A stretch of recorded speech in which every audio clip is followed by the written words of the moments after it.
신이 내린 치료의 선물, 하늘이 내린 성스러운 영혼. 고전 서적에서 내려오던 표현으로 이는 모두 생강을 가리키는 말입니다. 그만큼 생강은 우리의 몸을 회복하는 기적의 음식이라 할 수 있습니다. 그렇다면 어떻게 생강은 먹기만 해도 만병통치가 되는 힘을 가질까요? 이번 영상을 통해 만병통치 생강의 힘을 알아보고 추가로 생강을 어떻게 먹으면 가장 효율적인지 알아봅시다. 끝까지 시청하여 당신의 건강한 하루의 보탬이 되기를 바랍니다. 책을 곁에 두고 좋은 흔적을 남기는 채널, 책 곁에 두고입니다. 첫 번째, 무려 70%의 한약에 생강이 들어간다. 중국에서도 생강은 중의학에서 빼놓을 수 없는 존재로 널리 이용돼 왔다.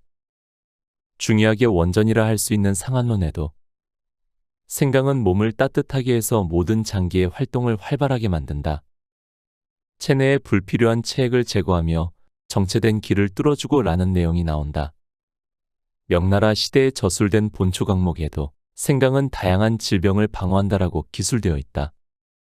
또한 한약을 보면 의사가 처방하는 의료용 한방백 수십 종류 가운데 무려 70에서 80%의 생강이 들어간다.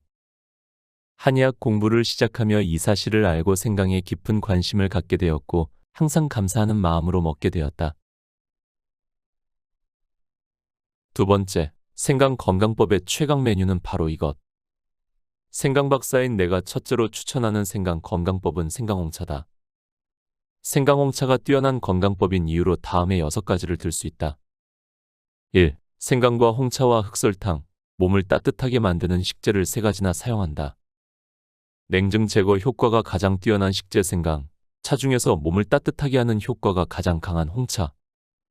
현대인에게 부족한 비타민과 미네랄이 듬뿍 들어있으며 마찬가지로 몸을 따뜻하게 하는 흑설탕을 조합했다.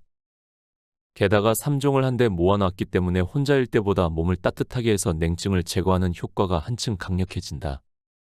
2. 누구나 손쉽게 만들 수 있다. 요리와 달리 누구나 간단하게 만들 수 있다. 홍차를 우린 뒤 생강 간 것과 흑설탕을 넣어 마시면 끝이니 남성이나 노인도 만들 수 있다. 홍차는 티백 형태의 제품도 물론 괜찮다. 3. 맛있으니 오래 계속할 수 있다. 건강법은 맛있다, 기분 좋다 같은 쾌의 요소가 없으면 오래 지속할 수 없다. 그 점에서 생강홍차는 매우 맛있다. 홍차의 떫은 맛, 생강의 매운맛, 흑설탕의 단맛이 잘 어울린다. 게다가 계속 마시다 보면 갈수록 몸이 좋아지기 때문에 여기서 다시 쾌를 실감에 질리지 않고 오래 계속할 수 있다. 생강홍차 만드는 법. 생강홍차를 만드는 법은 하나도 어렵지 않다. 뜨거운 홍차에 생강 간 것과 흑설탕을 넣기만 하면 된다. 홍차 종류도 무엇이든 상관없다. 생강을 넣으면 풍미가 바뀌기 때문에 고급 홍차를 써도 별 의미가 없다. 나는 슈퍼마켓에서 파는 싸고 저렴한 홍차 티백을 이용한다. 찻잎을 사용할 때는 1티스푼 분량의 홍찻잎이 찻잔으로 한 잔 분량이다. 티백을 사용할 때는 찻잔 한 잔당 티백 1개다. 생강은 약 10g으로 엄지손가락 크기의 1조각을 갈아 넣는다. 생강 간 것을 거즈 등으로 걸러서 짜낸 즙을 쓰든가 짜지 않고 그대로 넣는다. 간 생강에는 식이섬유가 풍부하기 때문에 변비가 잦은 사람은 그대로 넣어 먹는 편이 좋다. 건조 분말을 사용할 때는 1작은술 정도 튜브 생강을 사용할 때는 2cm 정도를 기준으로 삶는다. 흑설탕이 없으면 벌꿀을 대신 넣어도 상관없다. 흑설탕이나 벌꿀을 넣으면 홍차의 색이 검게 변색된다. 단맛 속의 철분 성분 때문이다. 철분은 적혈구의 원료가 된다는 데서도 알 수 있듯이 몸을 따뜻하게 하는 효과가 있다. 즉 검게 바뀐 홍차의 색은 몸을 따뜻하게 하는 작용이 강화되었음을 의미한다. 생강홍차를 계속 마시기만 해도 일단 감기에 잘 안 걸리게 된다. 생강홍차의 온열작용과 살균작용, 면역 강화작용 때문으로 보인다. 그 밖에도 두통이나 요통, 복통, 무릎 통증 같은 통증 전반, 기관지염, 고혈압, 고지혈증, 당뇨병, 간질환, 심근경색이나 뇌경색, 냉체질, 방광염, 비만, 피로나 어깨결림 등 다양한 이상이나 증상을 예방하고 개선하는 데 커다란 효과를 기대할 수 있다. 세 번째, 생강 건강법의 8가지 포인트. 여기서 소개하는 8가지 포인트를 철저하게 지키면 고민이었던 것들이 한꺼번에 해소될 것이다. 심신의 건강과 이상적인 체형과 아름다움이 한꺼번에 손에 들어온다. 속는 셈 치고 꼭 한번 실천해보기 바란다. 포인트 1. 생강홍차를 하루 3에서 6잔 마신다. 생강홍차를 하루 3에서 6잔씩만 마시면 놀랄 정도로 몸이 좋아진다. 지금까지 습관적으로 커피나 녹차를 마셔왔다면 이제부터는 생강홍차로 바꿔보자. 커피나 녹차는 몸을 차갑게 만든다. 포인트 2. 생강홍차에는 흑설탕을 넣는다. 생강홍차는 생강과 홍차를 조합한 것만으로도 충분한 효과를 발휘한다. 단맛이 싫은 사람은 그대로 마셔도 무방하지만 흑설탕을 적당량 넣으면 더욱 효과가 좋아진다. 다이어트 중이라 해도 흑설탕의 단맛은 몸을 따뜻하게 해서 대사를 좋게 하기 때문에 오히려 체내의 당이나 지방 연소를 촉진한다. 아침 식사 대신 흑설탕을 넣은 생강홍차를 마시는 방법을 추천한다. 백설탕은 몸을 차갑게 하는 음성식품이지만 흑설탕은 몸을 따뜻하게 하는 양성식품이다. 게다가 현대인의 식생활에서 부족하기 쉬운 비타민과 미네랄류가 듬뿍 들어있다. 또한 생강에 흑설탕을 넣으면 생강의 온열작용은 한층 강화된다. 당뇨병이 걱정되는 사람이라면 아무리 흑설탕이 좋다고 해도 설탕은 안 먹는 편이 좋지 않을까라는 의문을 품을지도 모르나 이것은 커다란 오해다. 흑설탕에 함유된 흑당 올리고 성분이 혈당을 내린다는 사실이 밝혀져 있으니 적극적으로 먹는 편이 좋다. 흑설탕을 구하기 어려울 때는 몸을 따뜻하게 하는 작용이 있는 벌꿀이나 푸른 액기스로 대신해도 된다. 포인트 3. 아침 식사 전과 목욕 직전에는 꼭 생강홍차를 마신다. 생강홍차는 마시고 싶을 때 마시면 되지만 아침 식사 전과 목욕 직전에는 꼭 마시도록 하자. 체온이 낮고 체내의 장기들도 아직 제대로 깨어나지 않은 아침 기상 직후에 생강홍차를 마시면 일단 체온이 상승한다. 또한 흡수가 용이한 흑설탕의 당분이 그대로 뇌에 영양분이 되는 덕분에 머리가 멍한 상태도 해소된다. 목욕 전에 마시는 생강홍차도 잊지 말자. 생강홍차를 마시고 나서 욕조에 들어가면 체온 상승의 시너지 효과로 몸이 굉장히 따뜻해지고 땀이 많이 나기 때문에 체내에 남아도는 수분이나 노폐물이 원활하게 배출된다. 이 밖에도 식전이나 공복일 때 마시면 과식을 방지하는 효과도 기대할 수 있고 식후에 마시면 영양소의 소화와 흡수, 연소, 배출 등에 도움이 된다. 포인트 4. 생강은 가능한 한 그때그때 갈아서 사용한다. 금방 갈아 넣은 생강은 풍미가 좋아서 맛있고 생강에 함유된 휘발성 성분 등도 충분히 섭취할 수 있다. 잘 씻은 생강을 껍질째 그대로 간다. 처음에는 귀찮다는 생각이 들 수도 있지만 한 잔 분량의 홍차에 들어가는 생강은 얼마 안 된다. 기껏해야 1분도 안 걸린다. 시간이 있을 때 한꺼번에 많이 갈아서 냉동해 두는 방법을 써도 좋고 생강 간 것을 흑설탕이나 벌꿀에 절여뒀다 쓰는 방법도 있다. 시간이 없을 때는 건조 생강가루나 튜브 생강을 활용하는 방법도 좋다. 포인트 5. 식사 때도 생강을 먹는다. 생강홍차를 틈틈이 마시는 습관과 함께 매일의 식사 때도 되도록 생강을 활용한다. 생강을 갈거나 썰어서 된장국이나 수프, 면류, 조림 등에 부지런히 넣어보자. 회를 먹을 때도 고추냉이 대신 생강을 곁들이면 색다른 맛을 즐길 수 있다. 직접 요리할 일이 없는 사람이라면 시판하는 생강절임을 이용하면 된다. 시판 중인 튜브 생강 등을 가지고 다니면서 외식 메뉴에 살짝 집어넣는 방법도 있다. 포인트 6. 차가운 음료는 마시지 않는다. 물뿐만 아니라 콜라나 주스 등 차가운 음료는 모두 몸을 차갑게 한다. 차가운 음료를 대량으로 마시면 조금씩 체내에 수분이 쌓인다. 이 같은 습관이 물렁살의 원인이기도 하다.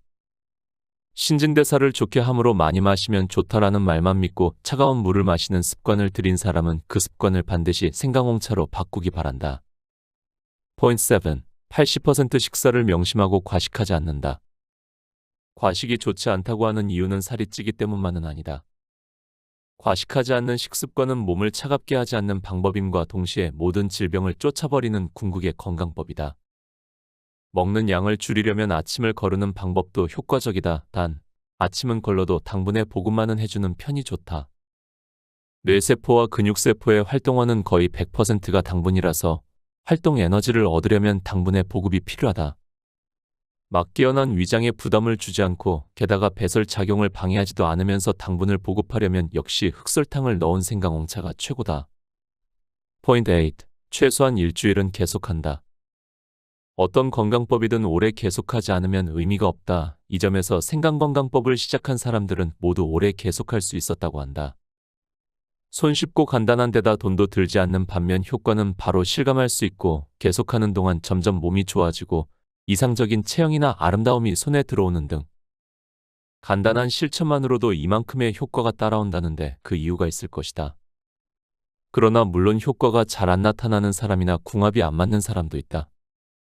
그러니 적어도 지금까지 소개한 7가지 포인트를 최소한 일주일은 계속해보고 나서 판단하기 바란다. 일주일 계속해본 뒤 어딘지 모르게 좋은 변화가 나타나거나 효과를 실감했다면 이 건강법과 궁합이 좋다고 볼 수 있다. 이후에도 꼭 계속해 나가길 바란다. 네 번째, 생강의 힘을 최대한 끌어내려면 쉽게 구할 수 있는 날생강을 이용. 생강에도 여러 종류가 있다. 전 세계적으로 500종 이상이나 되는 품종이 있다고 한다. 보통 슈퍼에서 흔히 보는 날생강은 오랜 세월 우리나라에서 재배되면서 풍토나 기후에 맞게 개량된 품종으로 뿌리줄기를 주로 사용한다. 종류나 산지 등에 따라 가격은 조금씩 달라지지만 어떤 종류의 생강을 먹든 건강에 미치는 효능에는 차이가 없다. 다만 신선한 것에 영양분이 많으니 구입할 때는 굵고 울퉁불퉁하며 상처나 주름이 없는 신선한 생강을 고른다. 반대로 표면이 밋밋하고 주름이 눈에 띄는 데다 만져보면 말랑말랑한 생강은 오래되었다고 보면 된다. 생강을 보관할 때는 표면을 말린 뒤 랩 같은 것으로 싸서 냉장고, 채소칸에 넣는다. 10도 이하의 온도에서 보관하면 한 달 정도는 간다고 한다. 갈아 놓은 상태에서는 냉동 보관도 가능하다. 지퍼백 같은 데 넣고서 평평하게 펼친 뒤 젓가락을 이용해 바둑판 모양으로 선을 그어 놓으면 쓸 만큼만 떼어서 쓸 수 있어서 편리하다. 채 썰거나 편으로 썬 생강, 잘게 다진 생강도 마찬가지로 냉동 보관할 수 있다. 얇게 썬 생강을 단식초나 매실초, 벌꿀, 간장 등에 담가 만드는 절임도 쉽고 오래가는 보관법이다. 또 생강을 갈 때는 세라믹 강판을 쓰면 편하다. 힘을 주지 않아도 잘 갈리고 안전한 데다 설거지도 간단하다. 생강가루나 튜브 생강도 오케이. 날생강을 갈거나 썰어 먹기 귀찮다는 사람은 생강을 건조시켜서 분말로 만든 생강가루나 튜브 생강을 활용하는 방법도 있다. 직장 등에 비치해 두고 음료에 넣거나 갖고 다니면서 외식할 때 사용하면 편리하다. 최근에는 말린 과일처럼 편으로 썬 날생강을 설탕에 절여서 건조시킨 다음 간식 대신으로 먹을 수 있게 만든 과자. 뜨거운 물을 부으면 맛있게 마실 수 있는 생강탕, 생강벌꿀 레몬, 생강코코아 같은 다양한 생강 가공품이 출시되어 마트나 편의점 혹은 인터넷 쇼핑몰 등에서도 손쉽게 구입할 수 있으니 한번 체크해보기 바란다. 요점은 되도록 생강을 많이 먹는 것이다. 너무 어렵게 생각하지 말고 생강을 생활 속으로 쉽게 끌어들일 방법을 찾아보자. 날생강을 갈거나 썰어서 사용할 때는 되도록 껍질째 쓰도록 하자. 생강에 함유된 정유 성분이 껍질 바로 밑에 있기 때문이다. 정유 성분에는 살균 효과 등의 약효가 있다고 밝혀져 있다. 또 건조시키면 정유에 든 수많은 성분이 화학 변화를 일으켜서 다른 성분으로 변화하거나 사라져버리기도 한다. 하지만 껍질째 사용할 경우 잔류 농약에 대한 걱정도 무시할 수 없다. 되도록 국산 생강에 무농약 재배 생강을 사용하자. 사정이 여의치 않다면 껍질째 사용할 때는 흐르는 물에 잘 씻어서 사용해야 한다는 점을 유념하자. 하루 섭취량은 따로 없다. 내가 생강을 매일 먹자라는 말을 하면 꼭 나오는 질문이 하루에 몇 그램 정도 먹으면 좋을까요? 다. 그러나 생강은 어디까지나 식재일 뿐 약이 아니다. 하루 섭취량이 정확하게 정해져 있을 리 없다. 다만 자극이 강한 식재인 만큼 한꺼번에 대량 섭취하는 방식은 피하는 편이 좋지 않을까 싶다. 건조 생강가루의 경우 건강의 유지와 증진을 위해서는 하루 1g을 기준으로 제한했다. 그러나 관절염 환자가 착각을 해서 1회 3포지씩 먹었더니 통증이 경감되었다는 보고도 있고 심근경색이나 뇌경색 같은 혈전증 예방에는 매일 2질 섭취할 필요가 있다고도 한다. 결국 몸의 반응을 살피면서 적당한 섭취량을 찾아나가면 된다. 아침, 점심, 저녁 중 언제 먹으면 제일 좋을까 하는 의문에 대해서도 특별히 보고된 바가 없다. 이 점에 대해서도 내 몸이 하는 말을 들으면서 몸 상태나 신경 쓰이던 증상에 가장 효과적인 방법을 찾는 편이 바람직하다. 곁에 두고의 짧은 생각. 신이 내린 치료의 선물. 하늘이 내린 성스러운 영혼. 먹기만 해도 만병통치가 되는 생강의 힘을 말합니다. 생강은 몸에 찬기를 빼내고 온기를 가져와 면역력을 증가시킵니다. 이러한 생강의 기능은 체내에 정체된 기를 뚫어주어 혈액순환도 활발하게 해주죠. 하지만 늘 그렇듯이 과요불급입니다. 책의 저자가 말했듯이 하루에 정해진 섭취량은 없습니다. 한꺼번에 많은 양을 섭취하는 것보단 자신의 몸 컨디션을 살펴보며 조금씩 섭취하는 게 좋을 거라 생각이 듭니다. 추운 겨울의 아침 따뜻한 생강홍차로 하루를 시작해보는 건 어떨까요? 오늘도 함께 해주셔서 감사합니다. 책, 생강의 힘을 읽고